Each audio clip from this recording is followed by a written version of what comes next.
My biggest flex is that wherever I go, I never look like a tourist. I never dress like a tourist, that is. Cuckoo, my name is Anastasiia and welcome to my YouTube channel. So today we're doing a little bit of a crash guide of how to pack your outfit so that whenever you go, you do not look like a tourist. And when I say look like a tourist, I mean denim shorts, a t-shirt, trainers, cap, kind of very distinct look. You will not catch me that in one of those outfits, no matter what country I'm visiting. And of course, while traveling, there are certain conditions you gotta meet and circumstances, but we will touch upon it later, because the general thesis here is that I believe that you do not need to look like that in order to be comfortable. I'm coming into it with some fresh examples. We just recently came back from our 4-day trip to Kuala Lumpur, so I thought as a makeshift, I will show you my thought process behind the outfits that I packed. Anyway, that was quite a big intro. Let's get into the tips. And my first one, and the first thing that I always start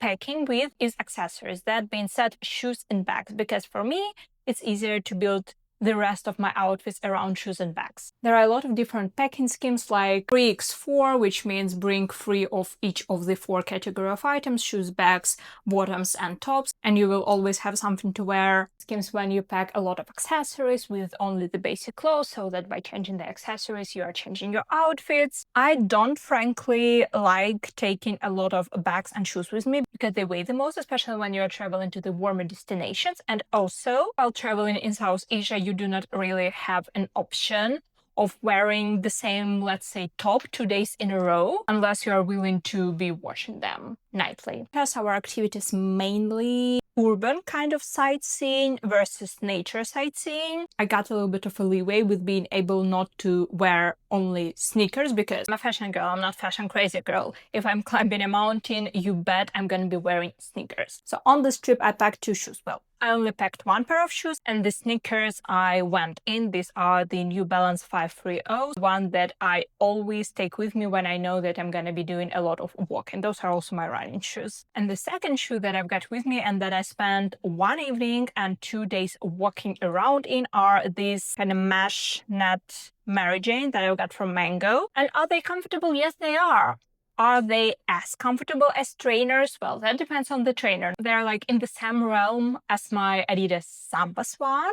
So I would say that these are decently comfortable. And I mentioned it a lot. People lived their lives and walked comfortably around before the invention of the sneakers. So you can do it too. And as for the bag, I went with 1 bag only and I didn't pack any other one. So this was my airport bag as well as my dinner time bag, daytime bag, all time bags back. With the airport, I know I'm in a bit of a privileged position because I have a husband who carries all of the bulky stuff anyways. So there really is no point for me to be taking one of my tote bags to pack my notebook or iPad, books, whatever. He would be putting it into his backpack regardless. So I could get away with this one. So this was my first tip: pay attention to your shoes and bag. And if you need comfy shoes or bag, it doesn't mean they always have to be backpack or trainers.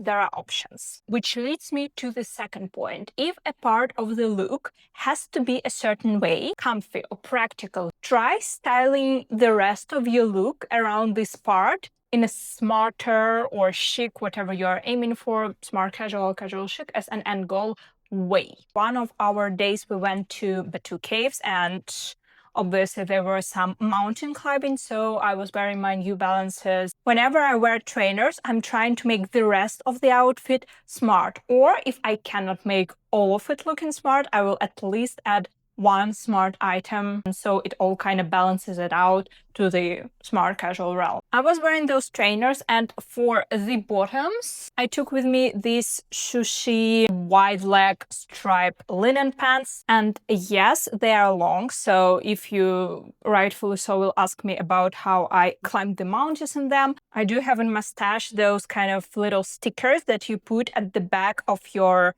leg pant, and then the other side of the sticker you put into your sneaker. And so they kind of create this artificial little fold and your pants do not drag. And because I thought putting a button down on top of this look was a little bit too much for mountain hiding in terms of visuals, I went for a basic cotton wide sleeve. This one is from Massimo Dutti. It's my favorite because it's not see-through whatsoever. In fact, about me, I do usually prefer long sleeves to t-shirts while sightseeing because I get sunburns like nobody's business. Moving on to the tip number 3, maxi skirts are the best for traveling. When I say maxi, I mean maxi skirts, long skirt, midi skirt, T-length skirt, generally speaking, whatever is longer than you need but doesn't scratch the floor around you.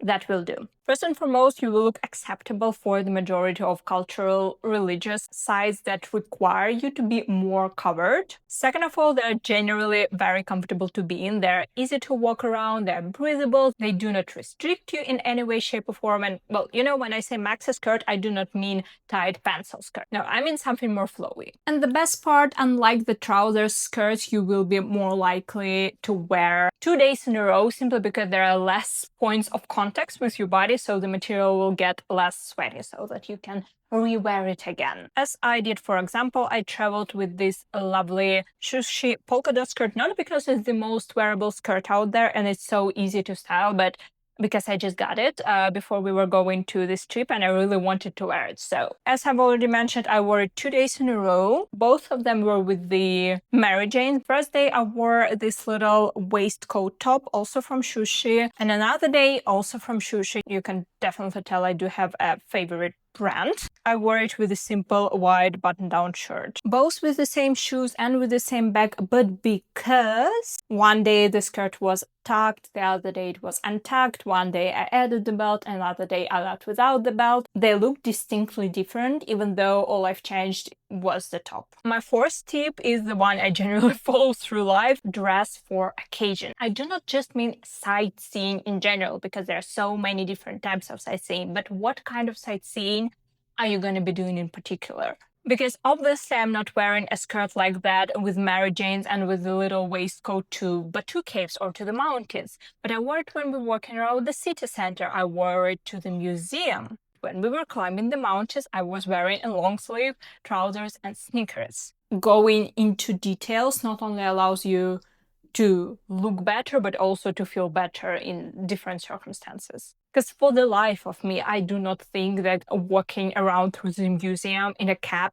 and a backpack is a comfortable thing to do. Tip number 5 has to be obvious, and it seems so obvious to me, but I had this lovely talk with my husband recently, and apparently it is not. Apparently not everyone is fashion geeks and interested in what ancient people used to wear, but regardless, never underestimate the power of linen. Linen garments will take you through the day in the comfiest, best-looking way possible. And also may I add that the linen garments show the sweat spots far less than the nylon-y, sporty things and items, unless you're wearing them in black, and even then. My last point is not as much about the dressing as it is about the look as a whole, and it is something I've only started implement, I would say a year, maybe 2 years ago, and I wish I started doing it earlier. I don't know why I didn't, but try your hair and makeup before you go on a trip. Not only will you be able to figure out what products exactly are you taking with you, but you will also know what time does it take you to get ready in the morning. And as a chronically late person, my husband really appreciates this one. So these were all of my 6 tips on how to not dress like a tourist while you are traveling. And if you want to be dressing like a tourist with a backpack, shorts, sneakers and a t-shirt, well, who am I to tell you no? It's your conscious decision. But if you are not, and if you are watching my videos, you are likely not. I hope this was helpful. If you want to see more of my content, may I suggest checking out other social medias of mine? I post there more frequently, and other than that, I'll see you in the next one. So, bye!